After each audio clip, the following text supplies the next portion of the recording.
The Boy Who Borrowed the Wind. English Story Level 2. Evan lived in a valley where the wind changed moods every hour. Sometimes it blew softly, carrying the scent of flowers across the fields. Other times it rushed down the mountains fiercely, rattling windows and scaring travelers. Evan loved the wind more than anyone else. He spent hours outside feeling it push against his face, watching how it moved leaves and tall grass. One afternoon, while Evan played near the old windmill, he heard a whisper. At first he thought it was just the breeze, but the sound grew clearer. "Help, help," it murmured. Evan followed the sound to the base of the windmill, where he found a small, glowing blue stone. When he picked it up, the wind stopped completely. The valley fell silent, as if holding its breath. Then a tiny swirling figure appeared above the stone. It was a wind spirit, no larger than Evan's hand. "Thank you for freeing me," it said in a gentle voice. The spirit explained that it had been trapped inside the stone by a careless sorcerer long ago. Without the spirit, the wind in the valley had become wild and uncontrolled. Evan listened carefully, amazed that he was talking to the wind itself. The spirit said it needed to regain its strength,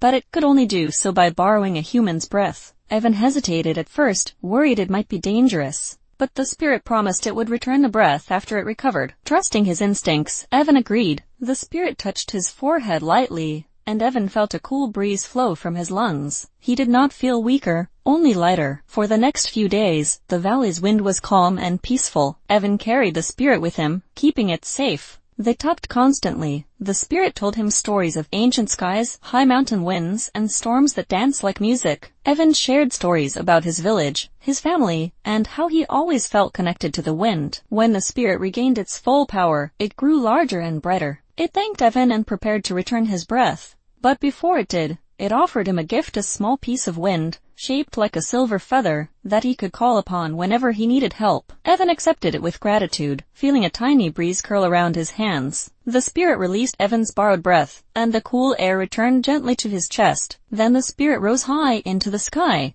becoming part of the valley's wind once again. From that day forward, the wind behaved differently. It seemed to protect Evan, pushing away storms and carrying soft breezes to guide him. Whenever Evan felt lost or afraid, he held the silver feather. A warm wind would wrap around him, reminding him he had a friend in the sky. The valley flourished, and people often wondered why the wind suddenly felt kinder. Evan knew the truth. He had borrowed the wind and gained a lifelong companion in return.